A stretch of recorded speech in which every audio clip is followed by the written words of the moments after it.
Good afternoon everyone, welcome to civil services study. Practice set number 16 पर आ जाइए। UPPSC RO ARO के लिए इस टेस्ट सीरीज़ की प्लेलिस्ट बना रखी है, डिस्क्रिप्शन बॉक्स में उसका लिंक है। तो स्टार्ट करते हैं बिना किसी देरी के। क्वेश्चन नंबर 1 है, अखिल भारतीय किसान सभा का प्रथम अधिवेशन आयोजित हुआ था कहाँ पर? इलाहाबाद में, कलकत्ता में, पटना में, लखनऊ में या पटना में, बताइए। देखिए, अखिल भारतीय किसान सभा की स्थापना हुई थी 1936 में और इसका प्रथम अधिवेशन हुआ था लखनऊ में। ठीक है, ऑप्शन नंबर सी है इसका आंसर। तो 1, 2, 3 सवाल इससे बनते हैं कि अखिल भारतीय किसान सभा का प्रथम अधिवेशन कब हुआ था? वर्ष 1936 में। कहाँ हुआ था? लखनऊ में। अध्यक्षता किसने की थी? स्वामी सहजानंद सरस्वती ने। और प्रोफेसर NG रंगा का भी नाम याद रखिए क्योंकि वो थे इसके महासचिव। ठीक है। और अखिल भारतीय किसान सभा को जवाहरलाल नेहरू ने भी संबोधित किया था। कब किया था? 1 सितंबर 1936 को। और जब इन्होंने संबोधित किया था इस दिन, तो किसान दिवस के रूप में मनाने का निर्णय लिया गया था 1 सितंबर को। दूसरा प्रश्न है, हिंदुस्तान रिपब्लिकन एसोसिएशन की स्थापना कहाँ की गई थी? कहाँ की गई थी? कानपुर में की गई थी। ठीक है। तो देश में उचित ढंग से क्रांतिकारी आंदोलन का संचालन करने के उद्देश्य से अक्टूबर 1924 में, डेट भी याद रखिए, युवा क्रांतिकारियों ने कानपुर में एक सम्मेलन बुलाया था तथा हिंदुस्तान रिपब्लिकन एसोसिएशन नामक क्रांतिकारी संगठन की स्थापना की। इसके संस्थापक सचिंद्र नाथ सान्याल, जो इसके अध्यक्ष थे, राम प्रसाद बिस्मिल, योगेश चंद्र चटर्जी और चंद्रशेखर आजाद थे। पैगिंग एक लाभकारी प्रक्रिया है किसकी? शकरकंद, गन्ना, मूंगफली या टैपिको? पैगिंग एक लाभकारी, यूपीपीएससी आरओ में पूछा जा चुका पहला प्रश्न। तो पैगिंग मूंगफली में की जाती है। तो पैगिंग जो है मूंगफली की फसल लगाने की एक प्रक्रिया है। आगरा नगर की स्थापना किसने की थी? बड़ा प्रश्न रिपीटेड है, बहुत पूछते हैं इसको। ठीक है, ये की थी सिकंदर लोदी ने। कब की थी ये भी पूछ लिया था दो तरह से। ठीक है, 1504 में की थी, सिकंदर लोदी ने की थी। और एक चीज़ और रहती है, जो आगरा शहर है वो यमुना नदी के किनारे अवस्थित है। भारत में प्रकाशित पहला समाचार पत्र निम्नलिखित में से कौन था? भारत में प्रकाशित पहला समाचार पत्र था the Bengal gazette.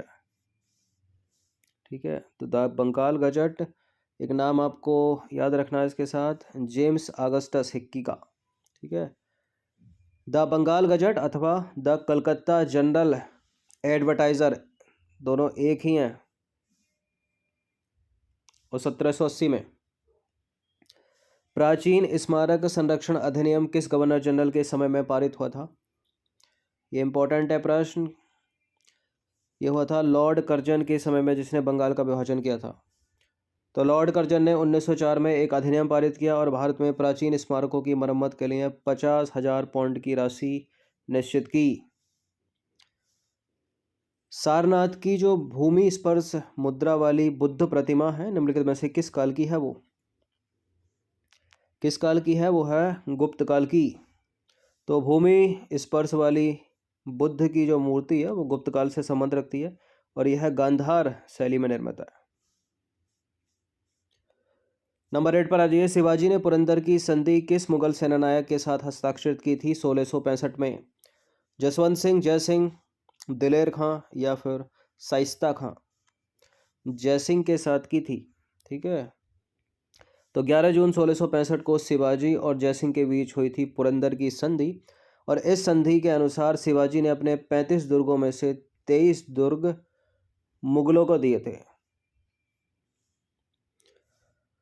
Question number 9 पर आ जाइए। प्रथम विश्व युद्ध के समय राजा महेंद्र प्रताप की अध्यक्षता में भारत की अस्थायी सरकार कहाँ बनाई गई थी? बताइए। जर्मनी, सिंगापुर, अफगानिस्तान या टर्की में? कहाँ बनाई गई थी? अफगानिस्तान में। तो प्रथम विश्व युद्ध के समय राजा महेंद्र प्रताप की अध्यक्षता में अफगानिस्तान में भारत की अस्थायी सरकार की स्थापना की गई थी। टेलीग्राम चैनल से जुड़ जाइएगा सिविल सर्विसेज स्टडी के। 10वां प्रश्न है, निम्नलिखित में से कौन इस्लाम से प्रभावित था? इस्लाम से प्रभावित कौन था इनमें? मीराबाई नहीं थी, वल्लभाचार्य नहीं है, या नामदेव या चैतन्य? बताइए। Option number C Namdev. तो नामदेव का जन्म हुआ था 1270 में पंढरपुर में, और महाराष्ट्र के संत थे ये, और इस्लाम से प्रभावित थे। लोक सेवा की जो परीक्षा होती है वो इंग्लैंड और भारत में एक साथ हो, ठीक है, इसकी जो संतुष्टि है वो किसके द्वारा की गई थी, किस आयोग के द्वारा, बताइए। सेंटलर, एचिसन आयोग, मोंटेग्यू चेम्सफोर्ड रिपोर्ट जो थी 1919 की, या लॉर्ड कॉर्नवालिस। इनको तो सिविल सेवा का पिता, पुलिस सेवा का पिता कहा जाता है, लेकिन उत्तर लॉर्ड कॉर्नवालिस नहीं है यहाँ पर। यहाँ उत्तर है एचिसन आयोग, ऑप्शन नंबर ए। तो लोक सेवाओं की परीक्षा जो है इंग्लैंड और भारत में एक साथ हो, ये संतुष्टि की थी एचिसन आयोग ने। 12वां प्रश्न है, लौंग में पाया जाने वाला जो तेल है निम्नलिखित में से कौन सा है? कौन सा है ये? मेथेनॉल, यूजिनॉल, या फिर मेथॉल, या बेंजल्डिहाइड है? लौंग में पाया जाने वाला तेल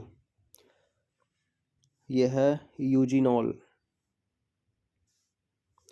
तो लौंग में पाया जाने वाला जो तेल है वो यूजिनॉल है, सीधे सीधे याद रखिए इन प्रश्नों को। नंबर 13 पर आ जाइए। एलोरा के कैलाश मंदिर का जो निर्माण है वो निम्नलिखित में से किसने कराया था? एलोरा का कैलाश मंदिर बनवाया है कृष्ण प्रथम ने, और ये हैं राष्ट्रकूट। तो राष्ट्रकूट शासक कृष्ण प्रथम ने एलोरा में विश्व प्रसिद्ध कैलाश मंदिर का निर्माण करवाया था। नंबर 14 पर आ जाइए। रजत सिक्के जारी करने वाला प्रथम गुप्त शासक कौन था? वो थे चंद्रगुप्त विक्रमादित्य, मतलब चंद्रगुप्त द्वितीय। तो शक विजय के उपलक्ष्य में गुप्त शासक चंद्रगुप्त द्वितीय ने रजत सिक्के जारी किए थे। 15 है, ब्रह्म समाज की स्थापना किसने की थी? ब्रह्म समाज की स्थापना की थी राजा राम मोहन राय ने। कब की थी ये भी याद रखिएगा। तो 20 अगस्त 1828 को ब्रह्म समाज की स्थापना राजा राम मोहन राय ने द्वारका नाथ टैगोर के साथ मिलकर की थी। कभी कभी मैच करने के लिए पूछ लेता है और इनका नाम नहीं रखता है, नाम दे देता है द्वारका नाथ टैगोर, स्टूडेंट कुछ और मार्क्स बुक कर देता है, ठीक है। तो ये भी जुड़े हैं, राजा राम मोहन राय ने की द्वारका नाथ टैगोर के साथ मिलकर, और इसका उद्देश्य था भिन्न भिन्न धार्मिक आस्थाओं में बटी हुई जनता को एकजुट करना और समाज में फैली कुरीतियों को दूर करना। नंबर 16 पर आ जाइए। वर्ष 1928 में डैश के नेतृत्व में दिल्ली के फिरोजशाह कोटला मैदान में हिंदुस्तान रिपब्लिकन एसोसिएशन का नाम बदलकर हिंदुस्तान सोशलिस्ट रिपब्लिकन एसोसिएशन कर दिया गया, जिसका उद्देश्य भारत में एक समाजवादी गणतंत्रवादी राज्य की स्थापना करना था। क्या आएगा फिलिंग द ब्लैंक्स में? भगत सिंह, चंद्रशेखर आजाद, राम प्रसाद बिस्मिल, या फिर अशफाक उल्ला खां? बताइए, एलिमिनेट करें। अशफाक उल्ला खां नहीं है यहाँ पर राम प्रसाद बिस्मिल भी नहीं है। बताइए, उत्तर दो में से है, भगत सिंह या चंद्रशेखर आजाद? चंद्रशेखर आजाद। तो वर्ष 1928 में चंद्रशेखर आजाद के नेतृत्व में दिल्ली के फिरोजशाह कोटला मैदान में हिंदुस्तान रिपब्लिकन एसोसिएशन का नाम बदलकर हिंदुस्तान सोशलिस्ट रिपब्लिकन एसोसिएशन कर दिया गया, जिसका उद्देश्य भारत में एक समाजवादी गणतंत्रवादी राज्य की स्थापना करना था। इंपॉर्टेंट है प्रश्न। नंबर 17 पर आ जाइए। साइमन कमीशन के विरोध के समय लाला लाजपत राय पर लाठियों का प्रहार करने वाले सहायक पुलिस अधीक्षक सैंडर्स की जो हत्या है वो 30 अक्टूबर 1928 को कर दी गई, और आपको बताना है कि निम्नलिखित में से कौन से क्रांतिकारी शामिल थे? भगत सिंह, चंद्रशेखर आजाद, राजगुरु? बताइए। देखिए, भगत सिंह हैं, राजगुरु हैं, और चंद्रशेखर आजाद भी, तीनों ही हैं। तो ऑप्शन अपना बनेगा 1 2 3, ऑप्शन नंबर डी, मतलब उपरोक्त सभी। तो साइमन कमीशन के विरोध में के समय जो है लाला लाजपत राय पर लाठियों का प्रहार करने वाले सहायक पुलिस अधीक्षक सैंडर्स की 30 अक्टूबर 1928 को की गई हत्या में चंद्रशेखर आजाद, भगत सिंह और राजगुरु शामिल थे। क्वेश्चन नंबर 18 पर आ जाइए। निम्नलिखित कथनों पर विचार करेंगे, दो स्टेटमेंट के साथ बताइए इनमें से कौन सा करेक्ट होगा। भगत सिंह और बटुकेश्वर दत्त ने 8 अप्रैल 1929 को दिल्ली में केंद्रीय विधानसभा में बम फेंका। दोनों को गिरफ्तार कर केंद्रीय असेंबली बम कांड के अंतर्गत मुकदमा चलाया गया। और दूसरा स्टेटमेंट है इन दोनों के अलावा कोई भी क्रांतिकारी गिरफ्तार नहीं हो पाया, सब फरार होने में कामयाब हो गए। दोनों के दोनों करेक्ट हैं या फिर एक करेक्ट है एक इनकरेक्ट है? देखिए पहला वाला करेक्ट है, दूसरा वाला जो है वो है इनकरेक्ट है। तो भगत सिंह और बटुकेश्वर दत्त ने 8 अप्रैल 1929 को दिल्ली में केंद्रीय विधानसभा में बम फेंका और दोनों को गिरफ्तार करके केंद्रीय असेंबली बम कांड के अंतर्गत मुकदमा चलाया गया। बाद में इस संगठन के अन्य सदस्यों को भी गिरफ्तार करके कुल 16 क्रांतिकारियों के ऊपर लाहौर षड्यंत्र कांड के अंतर्गत मुकदमा चलाया गया। तो गलत है दूसरा वाला स्टेटमेंट।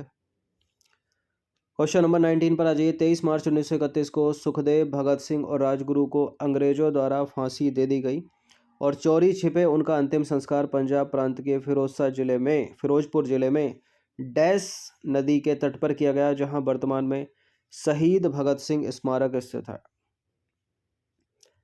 सिंधु नदी है क्या, झेलम नदी, रावी नदी या सतलज नदी? कौन सी नदी आएगी फिलिंग द ब्लैंक्स में, बताइए। इन दोनों में से एक है, सतलज नदी है, ठीक है, डी।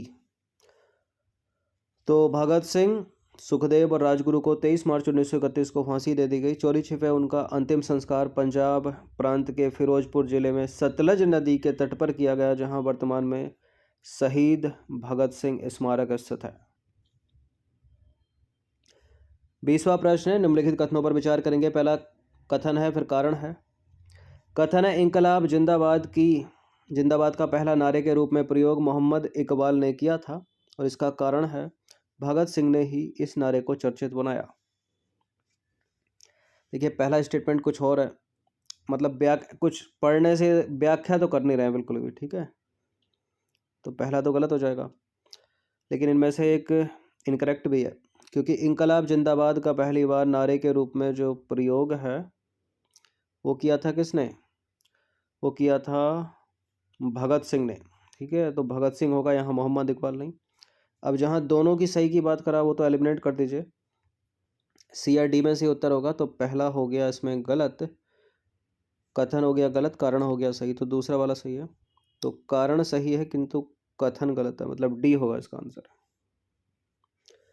तो इंकलाब जिंदाबाद नारे का पहली बार, ठीक है, इंकलाब जिंदाबाद का पहली बार नारे के रूप में प्रयोग जो है भगत सिंह ने किया था और भगत सिंह ने ही इस नारे को चर्चित बनाया था।